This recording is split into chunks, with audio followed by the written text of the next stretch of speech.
नमस्कार प्रिय विद्यार्थियों। आज के वीडियो के माध्यम से हम लोग चर्चा करने का प्रयास करेंगे जियोग्राफी के यूनिट 2 की क्लास 1 के बारे में। और आज का वीडियो इसलिए महत्वपूर्ण होने वाला है चूंकि मानव और वातावरण के बीच में क्या संबंध है, इसके बारे में हम लोग चर्चा करने वाले हैं।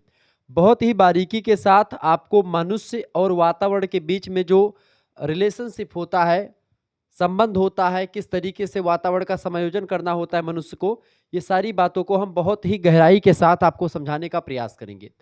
यानी कि ये क्लास बहुत ही महत्वपूर्ण होगी बीए सेकंड सेमेस्टर के बच्चों के लिए, जिसमें आपको ह्यूमन ज्योग्राफी पढ़ना होता है, यानी मानव भूगोल के बारे में अध्ययन करना होता है। सभी विश्वविद्यालयों के लिए पाठ्यक्रम यही है, तो बिल्कुल आपको कहीं पर घबराने की जरूरत नहीं है किसी भी टाइप से। क्लियर? यूनिट नंबर 7 इससे पहले मैं करवा चुका हूं। इकाई नंबर 7 में हमने विश्व की प्रमुख 6 जनजातियां जो आपके पाठ्यक्रम में संकलित है, मसाई, एस्किमो, ठीक है, किर्गिज, ऐसे तमाम जनजातियां, पिग्मी, ठीक है, तो उन सभी के बारे में अध्ययन कर चुके, सेमांग, ठीक है, तो उन सभी के बारे में हम लोगों ने अध्ययन कर लिया है। यानी 6 वीडियोस वो हो गई। और आपकी एक ऑब्जेक्टिव टाइप की क्लास मैंने ली थी जिसमें इकाई 1 के क्वेश्चंस थे, और ये आपका इकाई 2 के क्वेश्चंस आज मैं चर्चा करने जा रहा हूँ। इकाई 2 की ये क्लास 1 है। ऐसे ही जो इंपॉर्टेंट चीज़ें होंगी वो मैं यूनिट वाइज मैं कवर करवाऊंगा। तो ऐसे ही आपकी ये 2 यूनिट्स खत्म हो जाएगी, फिर आपकी इकाई नंबर 8 आएगी। इकाई नंबर 8 में हम लोग भारतीय जनजातियों के बारे में चर्चा करेंगे, ठीक है। तो बिल्कुल आपको घबराने की जरूरत नहीं, मानव वातावरण संबंध के बारे में हम चर्चा करने वाले हैं, तो इस क्लास में हम लोग चर्चा करेंगे। इसके बाद में यूनिट नंबर 2 की दूसरी क्लास आएगी, उसमें हम लोग पर्यावरण निश्चयवाद की अवधारणा को समझेंगे, ठीक है। फिर इसके बाद में हम लोग संभववाद की अवधारणा को देखेंगे। संभववाद के बाद में हम लोग नव निश्चयवाद के बारे में चर्चा करेंगे। तो आपकी यूनिट नंबर 2 की अगर बात की जाए तो यूनिट नंबर 2 की जो आपकी पहली क्लास है उसमें वो थोड़ी लंबी क्लास होगी।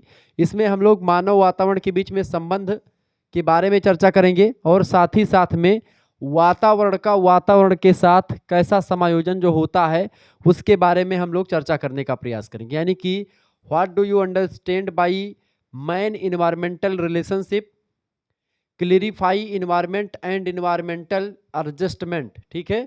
किस तरीके से समायोजन स्थापित करना होता है वातावरण के बीच में, इसको भी हम बहुत ही बारीकी के साथ समझने वाले हैं। तो ओवरऑल अगर आप देखेंगे किसी भी टाइप का कोई भी क्वेश्चन पूछा जाएगा आप आसानी से कर पाएंगे, चाहे परीक्षा में आते लघुत्तरीय प्रश्न आए, चाहे लघुत्तरीय, चाहे दीर्घोत्तरीय, और चाहे ऑब्जेक्टिव क्वेश्चंस आए, तो सारी चीजें आप कर पाएंगे। अभी तमाम सारे ऑब्जेक्टिव क्वेश्चंस भी बीच बीच में जो बनेंगे मैं बताता हुआ चलूंगा। फिर इसके बाद में ऑब्जेक्टिव टाइप के मॉडल पेपर की तैयारियां लगातार हो रही, वो भी क्वेश्चंस जल्द ही आपके समक्ष यूट्यूब पर आपको मिल जाएंगी, ठीक है। तमाम सारे मॉडल पेपर आपके लिए आएंगे जो बेहतर तरीके से हम आपको बताने का प्रयास करेंगे। देखिए, मनुष्य जैसे ही इस पृथ्वी पर जन्म लेता है वह अपने को चारों ओर से विशेष परिस्थितियों से घिरा हुआ पाता है। यानी कि सेट ऑफ सराउंडिंग, वो चौतरफा कुछ ना कुछ उसको घेरे हुए होते हैं।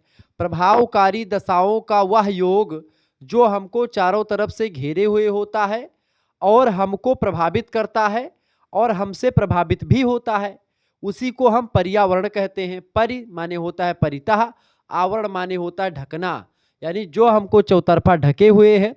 यानी कि मैंने आपको बताया कि प्रभावकारी दशाओं का वह संपूर्ण योग पर्यावरण कहलाता है, जो हम पर प्रभाव डालता है और हमसे प्रभावित भी होता है। क्लियर? तो ये होता है पर्यावरण।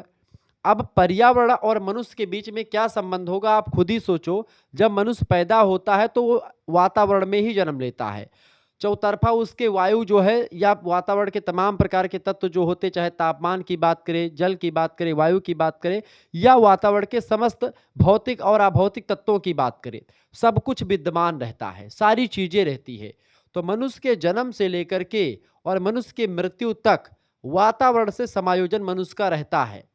वातावरण की अगर बात की तो वातावरण के जैसे कुछ भौतिक चीजें जैसे जल, वायु, मिट्टी, आकाश, ये सब एक प्रकार से जिस तरीके से आप देखते हैं भौतिक चीजें हैं, कुछ अभौतिक चीजें हैं।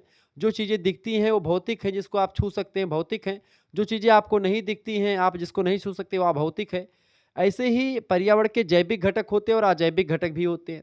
जैविक घटक जिसमें जीव होता है, अजैविक घटक आ माने नहीं, जीव माने जीव, यानी जिसमें जीवन ना हो, यानी कि जिसको निर्जीव घटक कह सकते हैं या अजैविक घटक कह सकते हैं। तो उन सभी का प्रभाव मनुष्य के जीवन पर प्रत्यक्ष या परोक्ष रूप से यानी अप्रत्यक्ष रूप से पड़ता ही पड़ता है। और यही प्रभाव चूंकि जब मनुष्य पर पड़ता है तो मनुष्य भी एक प्रकार से उस पर प्रभाव डालता है। पर्यावरण की अगर बात की जाए, मनुष्य की बात की जाए, तो पर्यावरण भी कई सारे तत्वों से मिलकर के बना, और मनुष्य में भी आप देखते हैं 5 तत्वों से मिलकर के शरीर बना है। कौन कौन से? तुलसीदास जी चौपाई लिखते हैं कि जल क्षिति पावक गगन समीरा। जल क्षिति पावक और गगन समीर, इन सभी से मिलकर के यानी वायु, पृथ्वी, आकाश, जल, भूमि, ठीक है, इन्हीं सब से मिलकर के वायु मतलब कि ये जो मनुष्य का शरीर है ये बना हुआ है। जल छित पावक गगन समीरा, पंच तत्व मिली बना शरीरा। ये पांचों तत्व आपस में मिलकर के और तब मनुष्य का शरीर बनता है। और मृत्यु के बाद में यह पंच तत्व जो होता है ये एक प्रकार से मिट्टी में विलीन हो जाता है, पंच तत्व में मिल ही जाता है। क्लियर? तो इस तरीके से मनुष्य प्रभावित होता भी और प्रभावित करता भी है। तो जो विशेष घिरा हुआ है, विशेष परिस्थितियां ही उसका वातावरण होती हैं जिनसे उसका विशेष संबंध होता है बालक का। यह संबंध मात्र दो जड़ पदार्थों जैसे नहीं है, वरन उनमें जटिलताएं हैं जिनका होना स्वाभाविक ही है। इसलिए मानव और उसकी परिस्थितियां दोनों ही परिवर्तनशील होती हैं। क्योंकि मनुष्य के स्वभाव भी परिवर्तनशील होते हैं। और आप देखते कुमारी एलन चर्चिल सैंपुल कहती हैं कि मानव चूंकि परिवर्तनशील प्राणी, इस तरीके से आप देखते हैं कि परिवर्तनशील पृथ्वी का अध्ययन करना होता है। मानव भूगोल में क्या होता है, मनुष्य और उसके पर्यावरण का परिवर्तनशील चीजों का अध्ययन करना ही मानव भूगोल कहलाता है। यानी कि मनुष्य का स्वभाव भी परिवर्तित होता है और वातावरण भी लगातार बदलता रहता है। तो ऐसे में उन्हीं सभी चीजों का या उन्हीं सभी संयोगों का योग ही पर्यावरण या मानव भूगोल कहलाता है। मानव भूगोल उन्हीं चीजों का अध्ययन करता है। तो चूंकि मानव और उसकी परिस्थितियां दोनों हमेशा परिवर्तनशील हैं, परिवर्तित होती रहती हैं, और इन्हीं परिवर्तनशील अंतर संबंधों का जो अध्ययन है वो मानव भूगोल के अंतर्गत हम लोग करते हैं। क्लियर? इसलिए डिमांजिया नाम के जो है मानव शास्त्री या ह्यूमन भूगोलवेत्ता, ठीक है, कहते हैं डिमांजिया महोदय कि मानव भूगोल मानवीय वर्गों तथा समाजों के व प्राकृतिक वातावरण के संबंधों का अध्ययन करता है। मानवीय वर्गों तथा समाजों के प्राकृतिक वातावरण के संबंधों का अध्ययन करता है, ऐसा डिमांजिया ने एक प्रकार से परिभाषा दी। कुमारी एलन चर्चिल सैंपुल जो कि रेटजल नाम के एक विद्वान है, फ्रेडरिक रेटजल, उन्हीं की शिष्या है। रेटजल मानव भूगोल के जनक हैं, उन्हीं की शिष्या है कुमारी सैंपुल। तो मिस सैंपल कहती हैं कि मानव भूगोल गतिशील पृथ्वी, क्योंकि पृथ्वी भी गतिशील है, पृथ्वी अपने अक्ष पर भी घूम रही है और पृथ्वी जो है सूर्य के चारों तरफ भी घूम रही है, यानी कि गतिशील पृथ्वी है और क्रियाशील मनुष्य है। मनुष्य भी क्रियाशील है, लगातार क्रियाएं करता रहता है। मनुष्य कभी बैठता नहीं है कि भाई मनुष्य कभी फ्री बैठे, वो कहीं ना कहीं पे कुछ ना कुछ क्रियाशील होता है, हमेशा परिवर्तित होने वाली विचार होते हैं। तो चूंकि गतिशील पृथ्वी और क्रियाशील मनुष्य, उन्हीं के निरंतर परिवर्तनशील जो संबंध होते हैं, परिवर्तन मतलब कि जो संबंध होते हैं वो भी परिवर्तनशील ही होते हैं। तो उन्हीं परिवर्तनशील संबंधों का गतिशील पृथ्वी और क्रियाशील मनुष्य के बीच में निरंतर जो परिवर्तनशील संबंध है, उन्हीं संबंधों का, परिवर्तनशील संबंधों का अध्ययन मानव भूगोल के अंतर्गत किया जाता है। तो ये मानव भूगोल की परिभाषा को देते हुए कुमारी एलन चर्चिल सैंपल कहती हैं।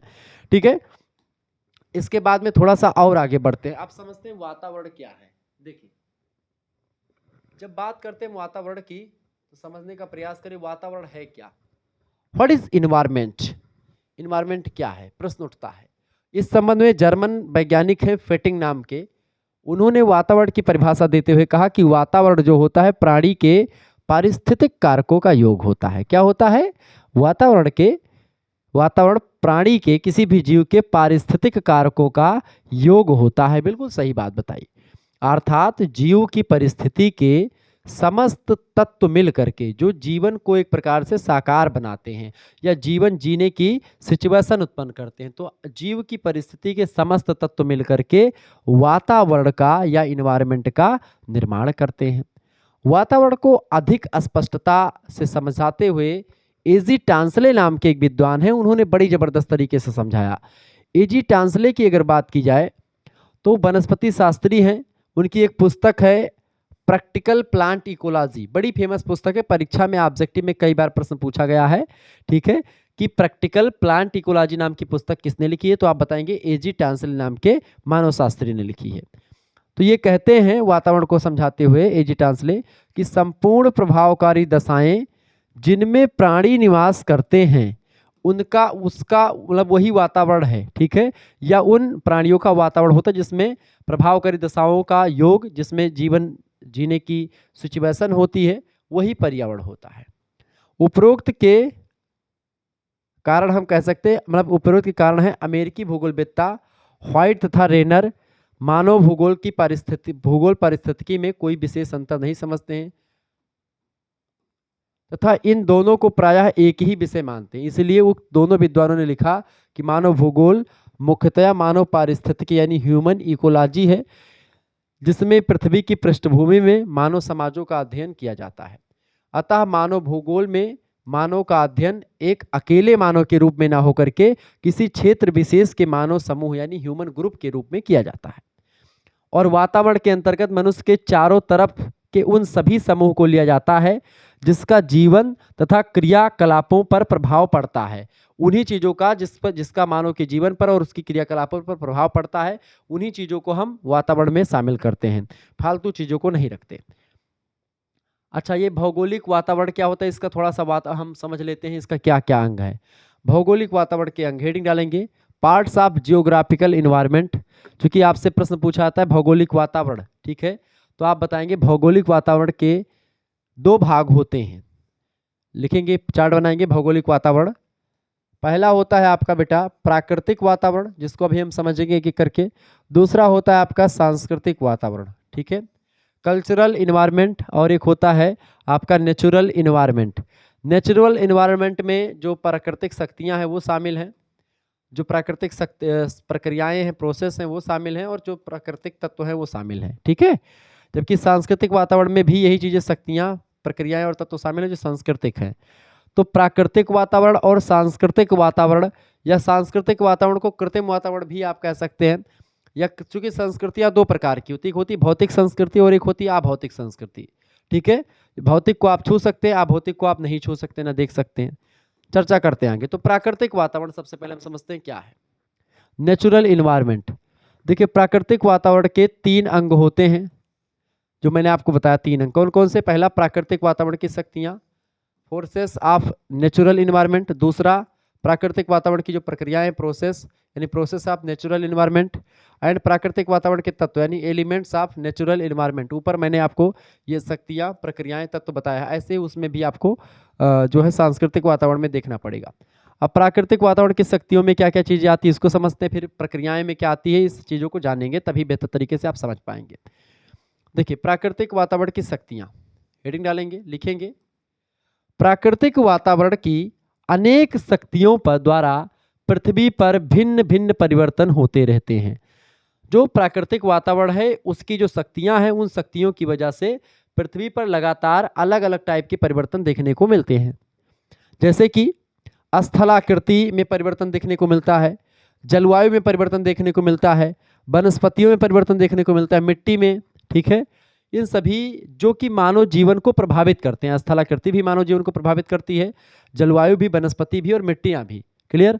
तो इन सभी एक प्रकार से ये सभी शक्तियों के द्वारा या प्राकृतिक शक्तियों के द्वारा प्रभावित होती हैं, परिवर्तित होती हैं। इन शक्तियों में प्रमुख हैं खगोलीय पिंडों का पारस्परिक सरलता पूर्वक पृथ्वी की गतियाँ, खगोलीय पिंडों का पारस्परिक जो है पृथ्वी की गतियाँ, पृथ्वी के बाह्य तथा आंतरिक बल, मानव, इन सभी के द्वारा खगोलीय पिंडों का आपस में टकराना, ये सारी चीज़ें शामिल हो सकती हैं, ठीक है। तो ये प्राकृतिक वातावरण की शक्तियाँ हैं जिनकी वजह से तमाम प्रकार के परिवर्तन देखने को मिलते हैं। दूसरा होता है प्राकृतिक वातावरण में प्राकृतिक वातावरण की प्रक्रियाएं, प्रोसेस ऑफ नेचुरल इन्वायरमेंट। इस सभी प्रक्रियाओं में ताप विकिरण यानी कि जिसको आप रेडिएशन कहते हैं, चालन जिसको आप कंडक्शन कहते हैं, और संवहन जिसको आप कॉन्वेंशन कहते हैं, कॉन्वेक्शन, वायु और जल गतियाँ, अपर्दन तथा निक्षेप। अपर्दन क्या होता है? जल और वायु की जो गतियाँ, जल जो बह रहा है, वायु बहने की दिशा, ठीक है। अपर्दन यानी कि मिट्टी का कट करके बहना, वायु के द्वारा जो है मिट्टी को उड़ा करके बहाना, ये सब अपर्दन होता है। पत्थर टूट जाना वायु के द्वारा, जल के द्वारा, ये सब अपर्दन अपक्षय होता है, ठीक है। निक्षेप माने होता है छोड़ना, वही चीज़ें जो कट करके बही है या जो मलबा कूड़ा कबाड़ नदियाँ छोड़ती हैं, वायु उड़ा करके एक जगह से मिट्टी लेके जा करके अलग छोड़ती है, तो निक्षेपण होता है। मैंने आपको बताया था अपर्दन माने होता है वायु के द्वारा या जल के द्वारा किसी प्राकृतिक कारकों के द्वारा क्या होता है कि कोई पत्थर टूट जाए, उसको अपक्षय कहते हैं। उसी पत्थर को वही जिसने तोड़ा है वो बहा करके थोड़ी दूर लेकर के चला जाए या उड़ा करके लेकर के चला जाए, तो वो होता है आपका अपर्दन, ठीक है। और जब वही जो पदार्थ उड़ा करके ले जा रही है, वायु या जल बहा करके ले जा रहा है, वो जहाँ पर छोड़ देता है तो छोड़ने की प्रक्रिया निक्षेपण कहलाती है। क्लियर? तो इस तरीके से अपक्षय, अपर्दन और निक्षेपण मैंने आपको बताया, प्रथम सेमेस्टर में भी मैंने समझाया था। ये प्रक्रियाएं मानव जीवन पर महत्वपूर्ण प्रभाव डालती हैं, तो प्राकृतिक वातावरण की प्रक्रियाएं भी मनुष्य के जीवन पर प्रभाव डालती हैं, जो मैंने आपको बताया। तीसरा है आपका प्राकृतिक वातावरण के मूल तत्व। अब प्राकृतिक वातावरण के मूल तत्वों में कई सारे तत्व शामिल होते हैं। 3 उपभागों में या उप विभागों में हम बांट सकते हैं। पहला होता है भाववाचक तत्व, दूसरा होता है भौतिक तत्व और तीसरा होता है जैविक तत्व, जो प्राकृतिक वातावरण के तत्वों में शामिल है। ऑब्स्ट्रक्ट एलिमेंट, इस तत्व के अंतर्गत मुख्य रूप से जैसे कि प्रदेश की ज्यामितीय स्थिति आती है कि किस स्ट्रक्चर में प्रदेश है, प्राकृतिक स्थिति हो गई, क्षेत्रफल कैसा है, आकृति कैसे, देश की भौगोलिक स्थिति, ये सब भाववाचक तत्व में आते हैं। भौगोलिक तत्व में फिजिकल एलिमेंट में उप भाग के अंतर्गत आप देखते हैं भौतिक तत्व प्रमुख रूप से आते हैं, खास करके देश विशेष का उच्चावचन है। किसी भी देश में पहाड़, पर्वत, नदियाँ, ठीक है, यानी कि घाटी, चोटी किस तरीके से, पठार, मैदान कैसा क्या है, वो उच्चावच होता है। जलवायु कैसी है, खनिज तथा चट्टानें कितनी मिलती हैं किसी देश में, वहाँ की मिट्टियाँ कैसी हैं, जल राशियाँ, भूमिगत जल यानी पृथ्वी के अंदर वाला जल भूमिगत जल कहलाता है, महासागर और तट कैसे हैं, किस तरीके के हैं, तो ये सब एक भौतिक तत्व में शामिल हैं। जैविक तत्व की अगर बात की है तो इसको आप बायोलिक या फिर बायोइक एलिमेंट्स बोलते हैं, ठीक है। इन तत्वों के अंतर्गत जैसे कि प्रदेश विशेष की प्राकृतिक वनस्पतियाँ, किसी भी जगह की जो प्राकृतिक वनस्पतियाँ हैं, प्रादेशिक जीव जंतु जो उस समय वहाँ के हैं, और जो सूक्ष्म जीव हैं, ये सब एक प्रकार से जैविक होते हैं, जिसमें जीव होता है। तो वनस्पतियों में भी जीव होता है और छोटे छोटे जो है जीवाणुओं में या बैक्टीरियाज में भी जीव होता है। क्लियर? तो कहीं ना कहीं पे जैविक तत्व ये होता है। तो जो पर्यावरण है या प्राकृतिक पर्यावरण के उसके आपके तत्वों में जैविक तत्व, भौतिक तत्व और भाववाचक तत्व शामिल हैं, जिनके बारे में मैंने आपको बताया। तो ये आपका हो गया भौतिक पर्यावरण, मतलब कि ये आपका क्या हो गया, प्राकृतिक पर्यावरण। दूसरा हमने बताया था आपका सांस्कृतिक वातावरण या सांस्कृतिक पर्यावरण। सांस्कृतिक वातावरण क्या है? कल्चरल वातावरण या कल्चरल इन्वायरमेंट जिसको आप कहते हैं। हेडिंग डालेंगे और लिखेंगे कि सांस्कृतिक वातावरण के अंतर्गत 3 अंग शामिल है, जो मैंने आपको ऊपर बताया था। सांस्कृतिक वातावरण की शक्तियाँ यानी कि फोर्सेस ऑफ कल्चरल इन्वायरमेंट, इसके अलावा सांस्कृतिक वातावरण की प्रक्रियाएं यानी प्रोसेस ऑफ कल्चरल इन्वायरमेंट। तीसरा है सांस्कृतिक वातावरण के तत्व यानी एलिमेंट्स ऑफ कल्चरल इन्वायरमेंट। इस तरीके से 3 चीज़ें हैं, तीनों को मैं समझने का प्रयास करता हूँ, ठीक है। जैसे कि आपने देखा, पहला सांस्कृतिक वातावरण की शक्तियाँ कौन कौन सी हैं, फिर हम समझेंगे सांस्कृतिक वातावरण के प्रक्रियाएं, फिर समझेंगे सांस्कृतिक वातावरण के तत्व के बारे में। देखिए सांस्कृतिक वातावरण की शक्तियां, हेडिंग डालेंगे, लिखेंगे सांस्कृतिक वातावरण की शक्तियों में क्षेत्र विशेष के सामान्य जन को लिया जाता है। किसके? क्षेत्र विशेष में जो जनसंख्या रह रही है उनको लिया जाता है, और उनके विभिन्न पहलू, जैसे जनसंख्या का विवरण कैसे है, मतलब कहाँ कहाँ पर जनसंख्या कैसे बसी है, सघनता जनसंख्या कैसी, कितनी घनी आबादी है, आयु वर्ग यानी कितने आयु वर्ग के लोग रहते हैं, पुरुष वर्ग आयु वर्ग में, महिला वर्ग, लिंग अनुपात देखते हैं कितनी महिला कितना पुरुष हैं, शारीरिक स्वास्थ्य उनका कैसा है, मानसिक क्षमता उनके पास कैसी, मेंटल कैपेबिलिटी या मेंटल कैपेसिटी, जनसंख्या वृद्धि किस तरीके से हो रही है उस देश में, इन सभी का अध्ययन जो है इस शीर्षक में होता है। सांस्कृतिक वातावरण की शक्तियों में ये सारी चीज़ें शामिल आ जाती है, शारीरिक स्वास्थ्य, मानसिक क्षमता, जनसंख्या, लिंगानुपात, आयु वर्ग, जनसंख्या की जो है विवरण, सघनता, विरलता, सारी चीज़ें, ठीक है। दूसरा होता है सांस्कृतिक वातावरण की प्रक्रिया। इसमें क्या क्या चीज़ें शामिल होती हैं? सांस्कृतिक वातावरण की प्रक्रियाओं या प्रक्रियाएं, ये वे सांस्कृतिक प्रक्रियाएं हैं जिनके अनुरूप मानव वर्ग अपना समायोजन स्थापित करता है, और इन प्रक्रियाओं में पोषण यानी कि न्यूट्रिशन, सामूहिकरण जिसको आप बोलते हैं एग्लोमरेशन, या पुनः उत्पादन जिसको आप बोलते हैं रिप्रोडक्शन, प्रभुत्व स्थापन, ठीक है, प्रवास माइग्रेशन, पृथक्करण, ठीक है, समायोजन, विशेषीकरण और अनुक्रमण, ऐसे तमाम प्रकार की चीज़ें संकलित होती हैं। सब प्रोसेस हैं, प्रक्रियाएं हैं सांस्कृतिक वातावरण को डेवलप करने के लिए। इसके अलावा अगला है सांस्कृतिक वातावरण के तत्व। तो जैसे उसमें तत्व थे ऐसे इसमें भी तत्व होते हैं। प्राकृतिक पर्यावरण में, ऐसे ही जैव इसमें होता है सांस्कृतिक पर्यावरण में। देखिए सांस्कृतिक पर्यावरण में 6 तत्व होते हैं। जैविक आवश्यकताओं के प्रतिरूप, खास करके इन तत्वों में प्रमुख रूप से जो आते हैं उनमें भोजन और पेयजल आता है, वस्त्र और वेशभूषा, निवास और अधिवास क्षेत्र कहाँ कहाँ पर है, ये सब जैविक आवश्यकताओं के प्रतिरूप हैं। मतलब कि एक जीवन के जीने के लिए आपको वस्त्र की ज़रूरत है, वेशभूषा की, भोजन और पानी पीने की ज़रूरत है, रहने के लिए आपके लिए घर ज़रूरत है, तो रोटी कपड़ा मकान बेसिकली ये जैविक आवश्यकताएं हैं, पहली बात। दूसरी बात, आर्थिक व्यवसाय के प्रतिरूप, यानी इसके अंतर्गत प्रमुख रूप से निम्नलिखित तत्व आते हैं, जैसे प्राथमिक व्यवसाय। प्राथमिक व्यवसाय में क्या होता है, किसी कृषि करना, ठीक है, शिकार खेलना, ये सब प्राथमिक व्यवसाय है। निर्माण उद्योग द्वितीयक में आता है। परिवहन और वाणिज्य, नौकरी करना, ठीक है, ये सब आपका क्या होता है, नौकरी करना, परिवहन यानी वाणिज्य, व्यापार, कॉमर्स, निर्माण उद्योग, प्राथमिक व्यवसाय, ये सब आर्थिक व्यवसाय के प्रतिरूप हैं। सांस्कृतिक पर्यावरण में ये सब आते हैं। इसके अलावा अगला आपका है सांस्कृतिक पर्यावरण में होता है तकनीकी प्रतिरूप। क्या होता है, तकनीकी प्रतिरूप। तकनीकी प्रतिरूप की अगर बात की जाए तो इसके अंतर्गत सम्मिलित किए जाते हैं, खास करके यंत्र और उपकरण, जितने भी मशीनें वगैरह हैं वो तकनीकी में आती हैं।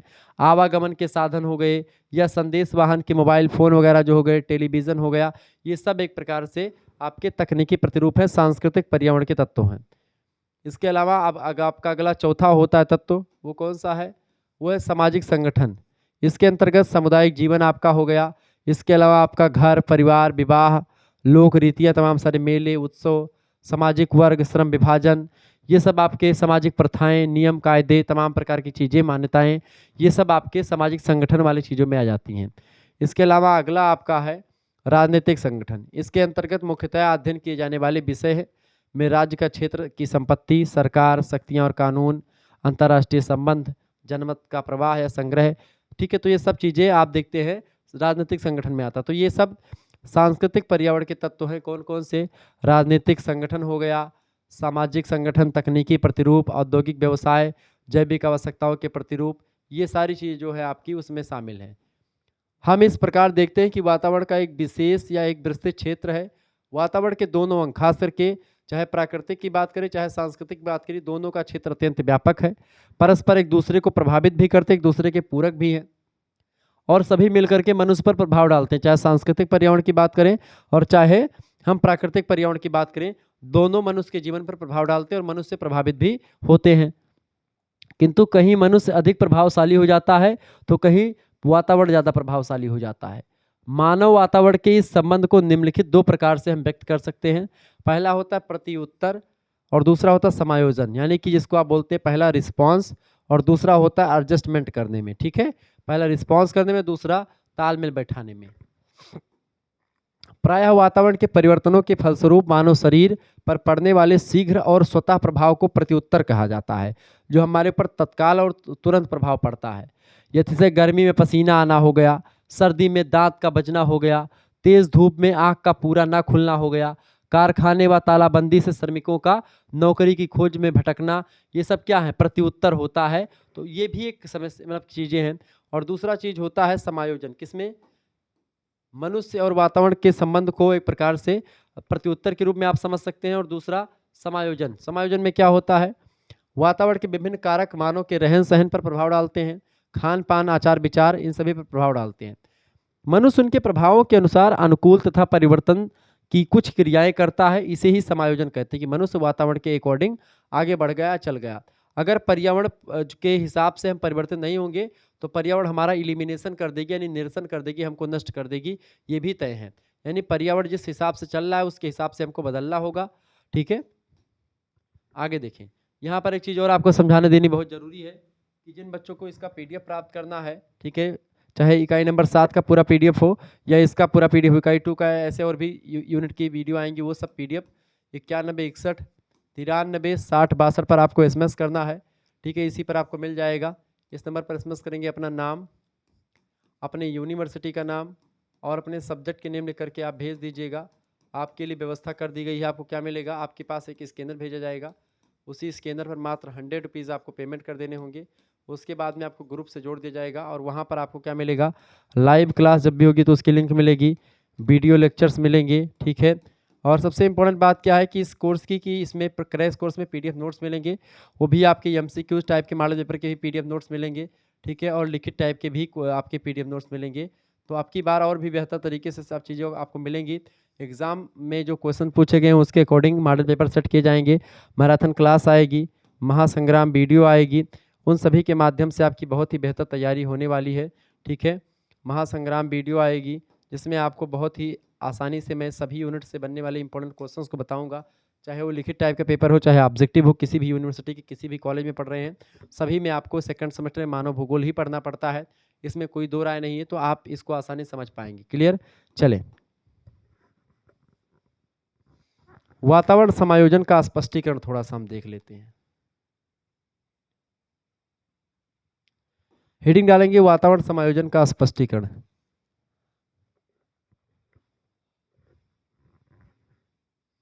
Clarification of environment adjustment. Doctor Kaushik नाम के विद्वान कहते हैं कि वातावरण के बारे में कहते हुए कि यदि कोई यूरोपीय परिवार चेन्नई यानी तमिलनाडु के किसी मैदानी भाग में आकर के रहने लगे तो वहाँ गर्मी से बचने के लिए कमरों को वातानुकूलित बनाएगा। यानी अगर कोई यूरोप की कंट्रीज का गोरा व्यक्ति आकर के तमिलनाडु में आकर के बस जाए, तमिलनाडु में रहने लगे चेन्नई में, तो वह एक प्रकार से बिना एसी के नहीं रह पाएगा। ठीक है, क्लियर? ऊनी वस्त्रों के बजाय वह सूती वस्त्र पहनेगा। धूप से बचाव के लिए छाते का उपयोग करेगा। वह स्थानीय लोगों के संपर्क में आकर के कुछ तमिल भाषा के शब्दों को, खान पान के ढंग को, रहन सहन के तरीकों, अभिवादन के तरीके, इन तमाम प्रकार की चीज़ों को सीखेगा। जैसे कि तमिलनाडु में क्या होता है, जैसे आपको नमस्ते करना, नमस्ते कैसे करते हैं? वड़क्कम, वड़क्कम माने होता है नमस्ते। ठीक है, हम लोग जब बीएचयू में पढ़ते थे बनारस हिंदू विश्वविद्यालय में, तो वहाँ पर एक चलता है, एक प्रोग्राम होता है काशी तमिल संगमम। काशी तमिल संगमम में क्या होता है, तमिलनाडु के बहुत सारे प्रोफेशनल कलाकार वगैरह या ब्राज़ील के तमाम ऐसे बड़े बड़े देश के, मतलब इधर उधर देश के तमाम लोग आते हैं, ठीक है, अफ्रीका वगैरह के, तो वो सब सारे बच्चे आते हैं यूनिवर्सिटी में, उसमें बीएचयू वगैरह में। तो वहाँ पर क्या होता है कि भाई बड़ा बड़ा फंक्शन होता है काशी तमिल संगमम का, लगभग 1 महीने 28 दिन तक चलता है। उसमें डेली कुछ ना कुछ प्रोग्राम होता है। उसमें तमिल का जो कथकली वगैरह, मतलब तमाम प्रकार के नृत्य होते हैं या तमाम प्रकार के प्रोग्राम सबके होते हैं, अपने अपने प्रोग्राम होते हैं। तो सारे प्रोग्राम बच्चे जा कर के, चाहे बीएचयू के बच्चे हों या फिर बाहरी बच्चे हों, अलग अलग विश्वविद्यालयों से आए हुए बच्चे, वहाँ पर अपना जो है देते हैं, अपना जो वक्तव्य होता है, अपना जो तैयार होता है उनका देते हैं। प्रोग्राम बड़ा अच्छा होता है। तमिल की जो संस्कृति है और काशी की जो संस्कृति, उसको मिलाने के लिए ये प्रक्रिया चालू की गई थी। ठीक है, काशी तमिल संगमम की। और अमित शाह जी भी आए थे, शायद यहाँ पर मोदी जी भी आ चुके हैं, मतलब कई सारे बड़े बड़े विभूतियाँ आई। तो रहन सहन के तरीकों, अभिवादन के तरीके, इन सभी को सीखेगा वह व्यक्ति जो यूरोप से आएगा तमिलनाडु में। उसका ऐच्छिक आंतरिक अनुकूलन होगा, ये अपनी इच्छा से सीखेगा। यदि वह यूरोपियन परिवार कई पीढ़ियों तक यहाँ पर रहता है तो उसकी संतति के शरीर की त्वचा में धीरे धीरे काले रंग के कण बनने लग जाएंगे। यानी कि अगर वह यहाँ पर रहने लगता है तो उसके शरीर में आप देखते हैं काले काले थोड़ा थोड़ा चित्ती पड़ने लगेगी, और इस तरीके से उसकी जो आगे की संतान होगी वो भी थोड़ा सा गोरी सी, थोड़ा काली जरूर होगी। ठीक है, उनका अनैच्छिक आंतरिक अनुकूलन वह होगा कि भाई वो त्वचा का रंग जो है उनके हिसाब से नहीं, वो अपने हिसाब से बदल जाएगा।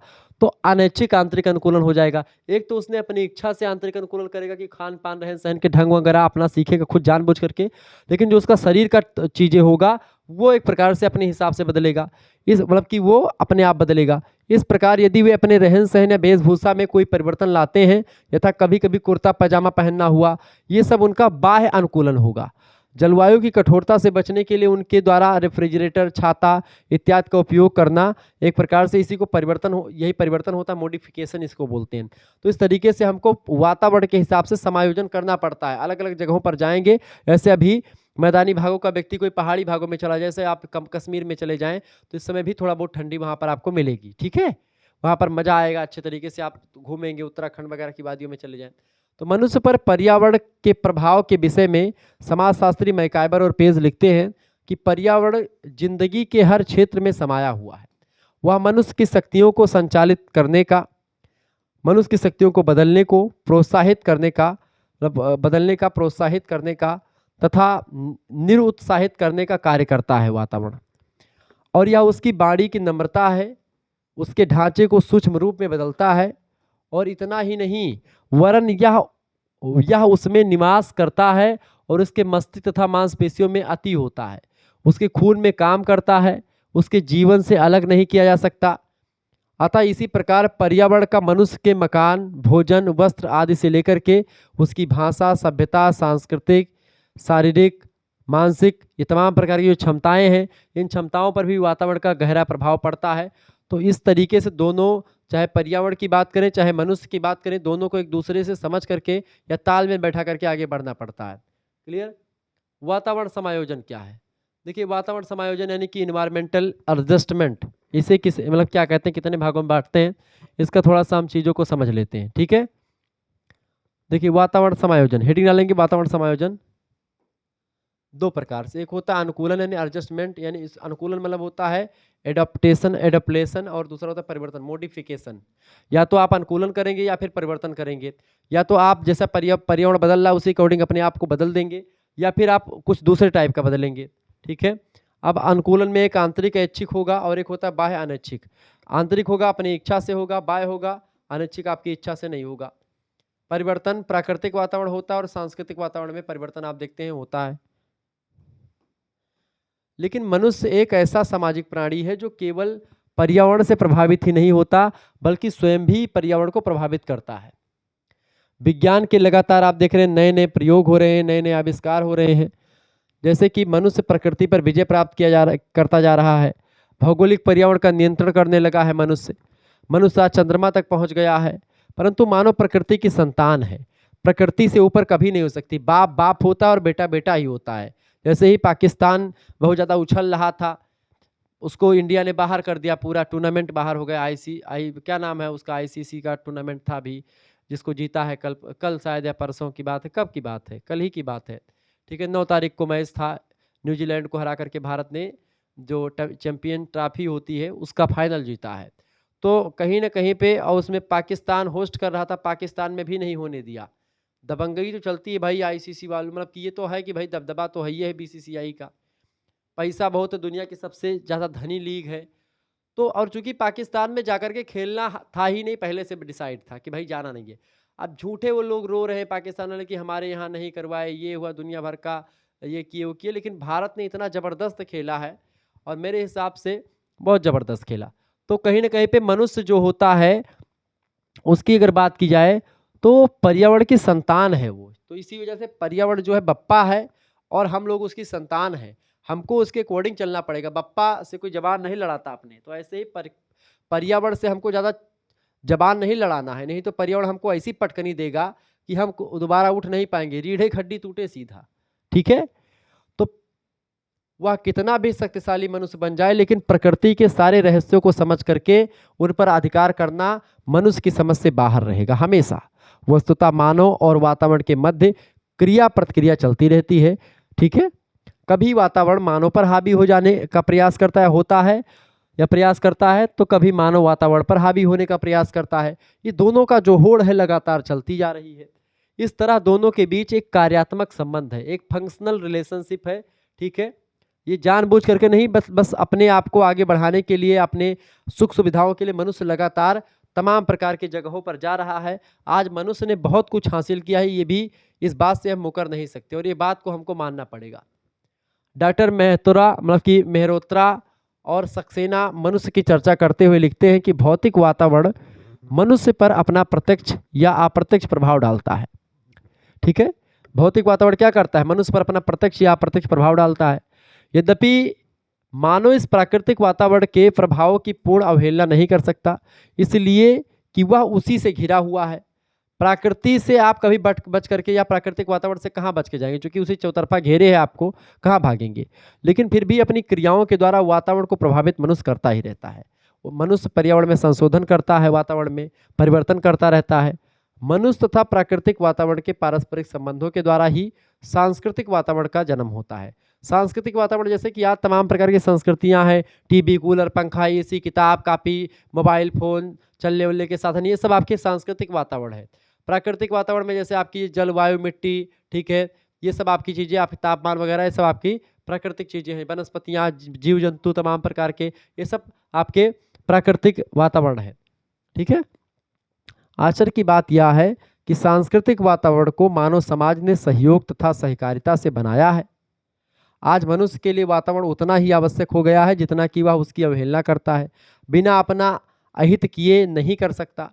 मानव सामाजिक प्राणी है, अतः उसे सामाजिक और सांस्कृतिक नियमों यानी रूल्स का पालन करना पड़ता है, और कभी कभी यह नियम उतने ही निष्ठुर प्रतीत होते हैं जितने कि भौतिक नियम होते हैं। कुल मिलाकर के मनुष्य जितना प्रभावित पर्यावरण को करता है, पर्यावरण उतना ही या उससे ज़्यादा प्रभावित मनुष्य को कर रहा है। क्लियर, ये बात आप ध्यान रखेंगे। आधुनिक युग में मनुष्य ने विज्ञान के सहयोग से प्रकृति पर बहुत कुछ विजय पा ली है, अतः वास्तव में सभ्यता के विकास के साथ साथ मनुष्य पर भौगोलिक कारकों का प्रभाव कम होता रहता है। यद्यपि इससे यह नहीं कहा जा सकता कि ऐसा भी समय आ सकता है जबकि प्रकृति का मनुष्य पर कोई जोर ही नहीं रह जाए। हो सकता है आ जाए कि मनुष्य प्रकृति से आगे निकल जाए। वस्तुतः जो जो मनुष्य का प्रकृति पर नियंत्रण बढ़ता है त्यों त्यों उसकी प्रकृति पर निर्भरता कम होती जाती है तथा वह कम प्रभावित होता है। लेकिन इस प्रकृति नियंत्रण की सीमाएं हैं जिन्हें लांघना मनुष्य के लिए असंभव है, और अगर मनुष्य उससे आगे जाएगा तो जरूरी है कि प्रकृति उसको खत्म कर देगी। फिर प्रकृति एक ऐसा खेल खेलेगी कि पूरा मानव समुदाय नष्ट हो जाएगा और बचेगा कुछ नहीं।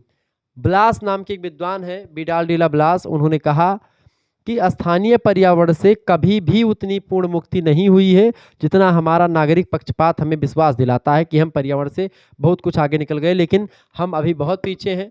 और आगे चल करके हम इन्हीं पर्यावरण के जो तमाम सारे सिद्धांत हैं उनके बारे में पढ़ेंगे। तो अगली क्लास आएगी उसमें हम लोग चर्चा करने वाले हैं पर्यावरण निश्चयवाद के बारे में। ठीक है, यानी इन्वायरमेंटल डिटर्मिनिज्म के बारे में चर्चा करेंगे। विस्तार से हम इसके बारे में चर्चा करेंगे पर्यावरण निश्चयवाद है क्या, और इसके बारे में विभिन्न विद्वानों ने जो योगदान दिया है, कौन कौन से विद्वान इसके समर्थक हैं, इसको लेकर के प्रश्न लगातार पूछे गए हैं। तो उसको लेकर के मैं पूरा समझाऊंगा, आपको बताऊंगा कि आखिरकार पर्यावरण निश्चयवाद है क्या, क्या बताना चाह रहा है ये। ठीक है, तो मिलेंगे फिर हम नेक्स्ट वीडियो में। तब तक के लिए जय हिंद, जय भारत। मिलते हैं फिर नेक्स्ट वीडियो में, तब तक के लिए जय हिंद, जय भारत। वीडियो को लाइक कर दीजिएगा, चैनल को सब्सक्राइब कर दीजिएगा और सभी दोस्तों के साथ शेयर भी कर दीजिएगा। क्लियर, बहुत बहुत धन्यवाद आप सभी का, बहुत बहुत धन्यवाद महोदय।